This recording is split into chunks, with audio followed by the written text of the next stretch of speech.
Bismillahirrahmanirrahim. Assalamualaikum warahmatullahi wabarakatuh. Selamat pagi, siang, sore, malam. Selamat pasti soma untuk semua sahabat sukses dunia akhirat, sahabat Suduai. Oke, kali ini kita akan sharing ya di kesempatan kali ini dengan saya tentang please deh jauhi maghrib minggit gitu ya. Jauhi maghrib minggit dalam usaha, dalam bisnis, dalam berdagang, dalam berniaga. Oke, sahabat Suduai, kita mulai. Sebenarnya maghrib minggit itu apa sih? Ini singkatan ya sebenarnya. Kalau maghrib itu singkatannya nggak tahu siapa yang mulai ya, yang mulai nyingkat itu saya juga nggak tahu, tapi singkatannya adalah kalau maghrib itu maisir gharar riba gitu ya, maisir gharar riba itu kalau maghrib ya. Tiba-tiba udah ada aja singkatan ini kemudian populer di antara para aktivis ataupun praktisi ataupun akademisi ekonomi syariah. Sebenarnya saya juga nggak terlalu cocok ya, nggak terlalu srek dengan singkatan maghrib ini gitu, karena kan maghrib kayak sholat maghrib gitu ya, tapi ini konotasinya negatif, tapi ya sudahlah gitu, karena ini udah populer maka oke-oke aja, toh ini juga bukan sholat maghrib yang biasa kita lakukan, tapi maghrib di sini adalah maisir. Maisir itu apa? Maisir itu judi ya. Jadi ketika sahabat Suduai dan saya berwirausaha, maka kita harus menjauhi judi ya. Judi itu gambling ya. Kalau judi itu juga dalam undang-undang di negara kita juga dilarang gitu ya. Kemudian ini akan merugikan banyak orang ya, ketika kita berbisnis, kita berdagang, kita berwirausaha dan ada unsur judi di dalamnya gitu ya. Jadi judi itu zero sum game ya. Jadi akan membawa kemudorotan ya dalam sebuah usaha. Kemudian maisir itu yang artinya judi. Kemudian yang kedua adalah itu apa? Gharar ya, maghrib. G-nya itu gharar. Gharar itu apa? Gharar itu adalah ketidakjelasan dalam akad jual beli, tapi nggak jelasnya dari pihak penjual dan dari pihak pembeli ya. Jadi dari dua belah pihak itu nggak jelas, itu namanya gharar. Misalnya apa? Misalnya dalam sebuah jual beli ya, barang yang diperjualbelikan itu nggak jelas gitu. Penjual aja ngerasa belum yakin bahwa barang itu bisa ready, bisa dijual ya, bisa diadakan ketika sedang berjualan gitu. Ketika penjual aja nggak jelas gitu ya, apalagi pembelinya yang akan beli produk itu gitu ya. Kalau dalam kitab-kitab kuning ya, kitab-kitab yang tentang Kitabul Buyu' ya, dalam kitab tentang jual beli yang ditulis oleh ulama terdahulu ya. Contoh dari gharar adalah jual beli ikan yang masih ada di dalam sungai gitu ya. Jadi nggak jelas objek yang dijual itu yang apa gitu ya. Kemudian jual beli burung yang ada di angkasa gitu. Jadi itu contoh yang di kitab kuning dulu gitu ya, yang terkait dengan gharar. Jadi kalau nggak jelasnya di antara penjual dan di antara pembeli itu namanya gharar ya. Itu maghrib. Itu apa? Riba juga nggak boleh. Jadi unsur kalau kita buka bisnis, kita menjalani bisnis atau kita sedang berwirausaha dan ada unsur riba, itu juga nggak boleh ya sahabat Suduai. Riba itu ada dua, yaitu riba nasi'ah dan riba fadl ya. Riba nasi'ah dengan riba fadl ini dasarnya adalah sebuah hadis ya, yang maknanya adalah Rasulullah melarang ya pertukaran ya, emas dengan emas, perak dengan perak, kemudian yang maknanya ya, ini saya nggak urut ya, garam dengan garam, kurma dengan kurma, kemudian gandum dengan gandum ya, barley dengan barley gitu ya. Jadi ada beberapa versi hadis yang globalnya adalah melarang pertukaran yang di area emas dan perak itu kemudian dikiaskan dengan uang yang alat tukar ya, mata uang kita saat ini. Dan yang 4 itu dikiaskan dengan makanan ya, bahan-bahan makanan pokok gitu ya. Jadi sahabat Seduai, kalau misalnya sahabat Seduai bertransaksi ya yang melibatkan yang melibatkan emas, perak ataupun uang ya, itu harus ya dan biadin gitu ya, harus cash and carry, dan juga tidak ada tambahan-tambahannya gitu ya, tambahan-tambahan tambahan-tambahan yang itu menyebabkan riba gitu, dan juga yang bertransaksi di area makanan gitu. Jadi itu representasi dari riba nasi'ah dengan riba fadl. Kalau riba nasi'ah itu ada tambahan di dalam pertukaran emas, perak, kemudian uang gitu ya. Kemudian kalau riba fadl itu ada tambahan yang di area makanan. Kadang-kadang misalnya tukar beras gitu ya, beras dengan jenis grade bagus gitu, misalnya 1 kilo dengan yang jelek 5 kilo gitu ya. Gimana caranya biar nggak masuk ke riba? Caranya adalah diuangkan dulu gitu. Artinya ini kira-kira yang beras yang jelek ini sekilonya berapa gitu ya, aturannya sekilonya itu berapa, kemudian yang jelek beras yang grade-nya bagus itu dia per kilonya harganya berapa, jadi jelas gitu loh ya. Jadi ketika ada pertukaran di sana jelas harganya dan jelas bagaimana harga di pasaran, jadi tidak masuk ke area riba gitu. Jadi banyak sekali contoh-contoh riba yang ada di era saat ini gitu ya. Yang pasti adalah riba nggak boleh. Kenapa nggak boleh? Karena itu merugikan salah satu pihak gitu ya. Terus kalau misalnya nih pinjem duit tapi dengan akad mudharabah. Kalau mudharabah itu kan bagi hasil, maka itu tidak masuk ke riba apabila ada pembagian hasil gitu kan, antara pemilik dana dengan, kan kalau mudharabah itu melibatkan dua, ada pemilik dana, ada pengelolanya, ada sahibul mal, ada mudharibnya. Jadi ketika pengelola dananya itu dapat keuntungan, dia sharing, dia bagi kepada pemilik dana, maka itu sah ya, ini bukan termasuk riba gitu ya. Jadi tadi ya sahabat Seduai, dalam jual beli yang dilarang ada 3 tadi. Yang maghrib itu 3 singkatannya: maisir yaitu judi, yang kedua adalah gharar yaitu ketidakjelasan antara dua pelaku transaksi, kemudian yang ketiga adalah riba. Ada riba nasi'ah dengan riba fadl. Kemudian minggit ya kan, kata saya kan jauhi maghrib, minggit. Kalau minggit itu murni singkatannya dari saya gitu ya. Jadi nanti kalau sahabat Seduai bilang kemana-mana maghrib minggit, hati-hati, harus ikut bawa nama saya ya. Jadi minggit itu Bu Ika gitu, atau Mbak Ika yang bikin ya. Singkatannya itu saya yang bikin gitu. Minggit itu apa? Minggit itu Mudhtar itu kita dilarang untuk berjualan kepada orang yang kepepet gitu. Kan zaman sekarang banyak banget ya orang-orang yang misalnya bangkrut, orang-orang yang misalnya mendadak ada keluarganya yang sakit, nggak punya dana untuk asuransi kesehatan, atau nggak punya persiapan untuk biaya kesehatan, sehingga dia harus nggak mau jual apa yang dia punya, misalnya dengan harga 10% dari harga di pasaran ya. Dan ketika misalnya calon pembelinya melihat bahwa penjualnya itu kepepet, malah dipepet sekalian, aduh ini nggak boleh ya. Jadi sahabat Seduai, kalau memang sahabat Seduai mau bertransaksi dengan orang-orang yang kepepet, jangan memepet ya.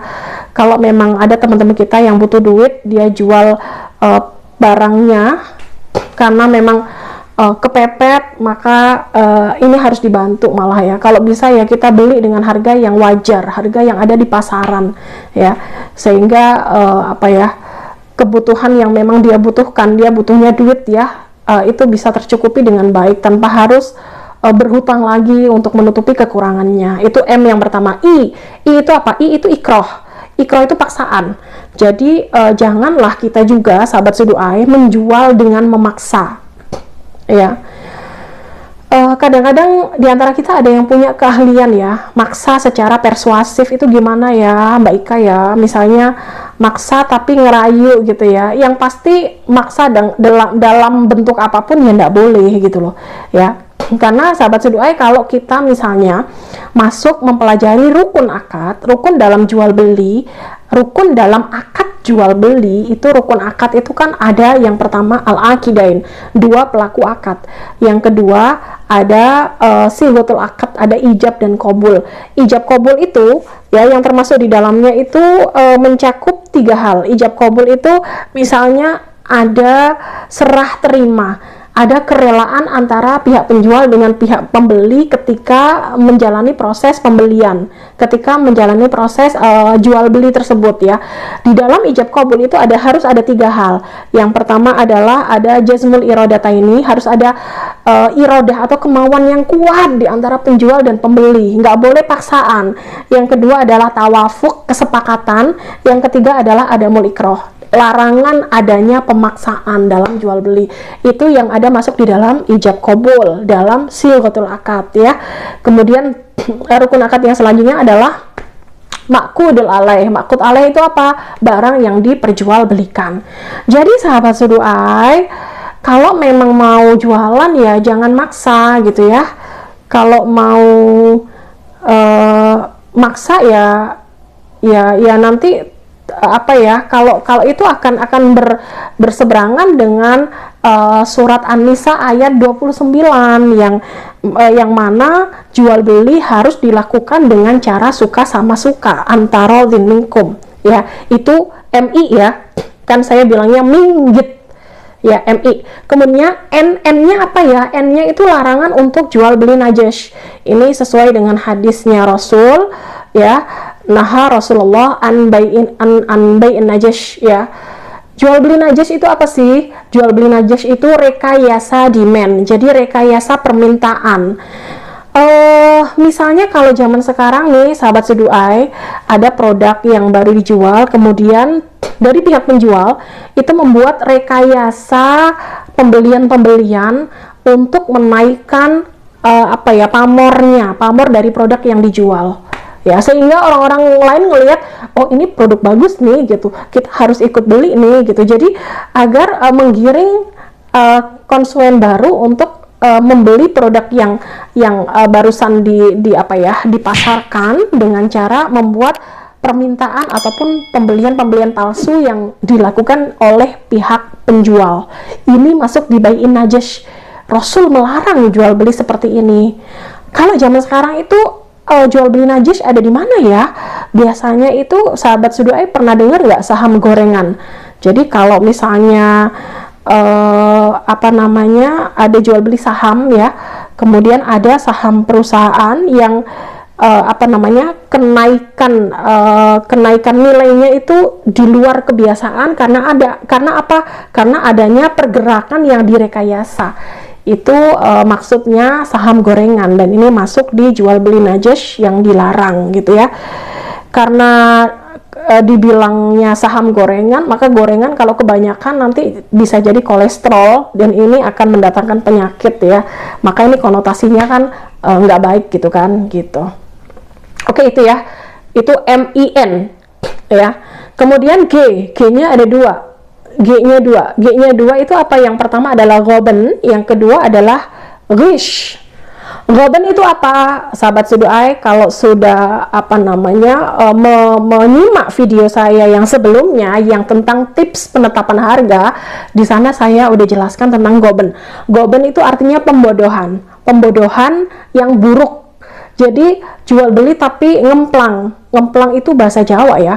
Jual beli tapi kayak tipu-tipu gitu ya, menipu konsumen dengan cara menaikkan harga yang itu merugikan konsumen. Itu ghaban ya. Fahish itu jelek, jadi pembodohan yang jelek, yang buruk, itu ghaban fahish ya. Kemudian yang kedua itu ghish. Ghish itu apa? Ghish itu adalah kecurangan ya. Suatu saat Rasulullah berjalan-jalan di pasar dan beliau melihat ada pedagang makanan. Kemudian Rasulullah memasukkan tangan beliau ke dalam tumpukan makanan ya, Dan ternyata makanan yang dijual oleh pedagang tersebut, antara yang di atas dengan yang di bawah itu kualitasnya beda. Yang di atas itu kering, bagus gitu ya, kualitasnya bagus, yang di bawah itu basah ya. Kemudian Rasulullah bertanya, ini kok makanannya kok seperti ini gitu ya, ini kenapa gitu. Kemudian si pedagang makanan tersebut menjelaskan gitu sebabnya gitu, karena memang yang di bawah itu kena apa ya, ada satu hal yang menjadikan makanan itu basah gitu. Kemudian Rasulullah dalam sebuah hadis bersabda ya, man ghasyana falaysa minna gitu ya. Jadi barang siapa yang berlaku curang, maka ia bukan bagian dari kita gitu ya. Barang siapa yang berlaku curang, maka dia bukan bagian dari kita. Kita itu artinya seorang muslim ya, bukan menjadi golongan orang-orang yang muslim. Jadi kalau kita menjadi muslim yang baik ya, kita tidak boleh berlaku curang dalam berwirausaha, dalam berjualan gitu. Karena esensinya jualan adalah kejujuran gitu ya. Jadi itu MINGG ya. I-nya itu apa? I-nya itu ihtikar. Ya, yang selanjutnya adalah ihtikar. Ihtikar itu apa? Ihtikar itu monopolis rent seeking. Artinya apa? Ihtikar itu monopoli ya, memonopoli gitu ya, monopoli produk gitu, sehingga produk di pasaran itu jadinya langka. Karena apa? Karena kita yang kuasain gitu loh. Itu monopolis rent seeking gitu. Jangan asal aja ya sahabat Seduai mengartikan ihtikar itu monopoli gitu, karena kan nanti ujung-ujungnya semuanya akan diharamkan gitu ya. Kalau kita tahu di Indonesia itu PLN juga monopoli kan, listrik kan di Indonesia hanya ada PLN gitu kan. Kemudian apa namanya, apalagi ya, kereta api itu kan PT KAI ya, hanya ada kereta api ya. Nanti ujung-ujungnya nanti dikit-dikit haram gitu kalau monopoli secara umum. Yang dimaksud di sini ihtikar adalah monopolis rent seeking, yang artinya monopoli yang memang itu ada impact negatifnya gitu bagi peredaran barang di pasar gitu. Dengan adanya seseorang yang melakukan monopolis rent seeking, maka barang-barang di pasaran akan langka. Ketika barang di pasaran langka, maka harga akan naik dan konsumen di sini dirugikan, dan pedagang yang lain juga dirugikan gitu ya. Karena yang untung hanya itu pelakunya itu gitu ya. Itu ihtikar gitu ya. Kalau dalilnya banyak sekali dalilnya banyak sekali hadis-hadis Rasul yang menjelaskan tentang bahwa pelaku ihtikar atau muhtakir itu salah gitu ya, dan Rasul melarang perilaku ihtikar gitu dalam berusaha, dalam berwirausaha, dalam berbisnis gitu ya. Jadi itu MINGGI ya, T-nya ada double T, ada 2 T, TT gitu ya. T yang pertama adalah larangannya adalah tadlis. Tadlis itu artinya nipu ya, penipuan ya, termasuk jual beli yang dilarang adalah penipuan ya. Sahabat Seduai, kalau penipuan itu berarti pedagangnya paham dan pembelinya nggak paham, itu penipuan ya. Jadi gini sahabat Seduai, kalau goror yang tadi yang saya sebutkan di depan tadi kan goror ya. Kalau goror itu pedagangnya juga nggak paham ya, maksudnya nggak jelas, merasa nggak jelas nih untuk produk yang dijual, pembelinya juga nggak jelas, sama-sama nggak jelas. Itu namanya adalah goror. Tapi kalau nipu itu pedagangnya paham tapi pembelinya nggak paham gitu. Pedagang itu punya kuasa untuk menipu pembeli, lah itulah penipuan, itu namanya tadlis gitu ya. Beda dengan ghish. Kalau ghish itu penjualnya juga posisinya masih nggak jelas gitu, pembelinya juga posisinya masih nggak jelas juga gitu kan. Ya itu kalau ghish ya. Lah ini kalau tadlis itu penjualnya punya kuasa untuk menipu pembeli, punya otoritas, dia punya kekuatan ya untuk menipu pembeli, itu tadlis ya. Kemudian yang T yang terakhir kan minggitnya pakai 2 T gitu, adalah talaqi rukban. Talaqi rukban itu apa? Talaqi rukban itu seorang calon pembeli menyegat penjual yang datang dari desa ya, menutup informasi yang ada di perkotaan dari penjual yang ada di desa akan harga produk yang dibawa oleh penjual yang dari desa, sehingga seseorang ini dengan mencegat di perbatasan itu bisa ngemplang bisa mengambil untung yang banyak, bisa memanfaatkan keluguan, ketidaktahuan para penjual yang dari desa untuk dia kulaan dengan harga yang murah banget, yang dibawa banget, dibawa pasar gitu loh ya. Jadi di sini ada penutupan informasi yang dilakukan oleh seseorang ya terhadap harga-harga yang beredar di perkotaan ya. Dia tutup informasi dari ini penjual yang dari desa nih.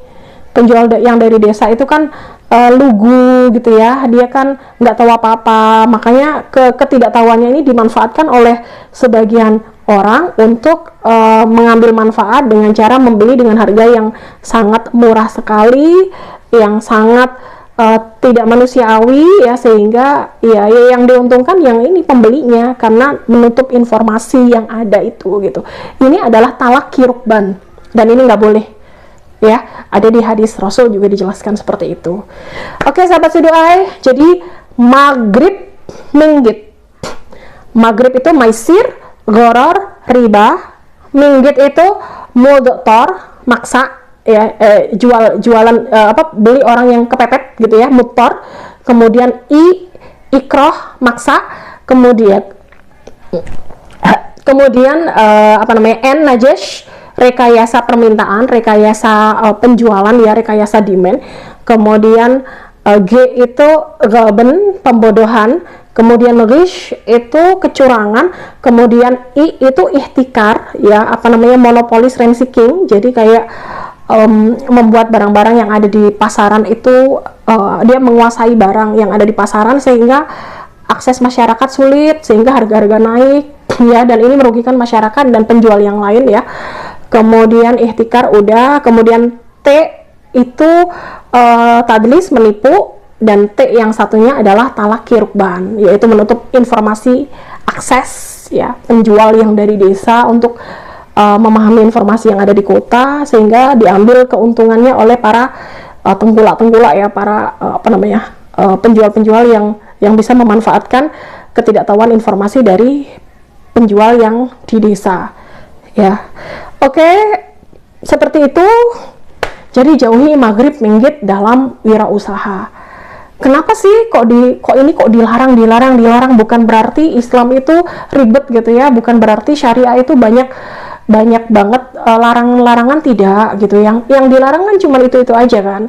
Kenapa dilarang? Karena ada kezaliman, karena ada kerugian di salah satu pelaku akad jual belinya gitu.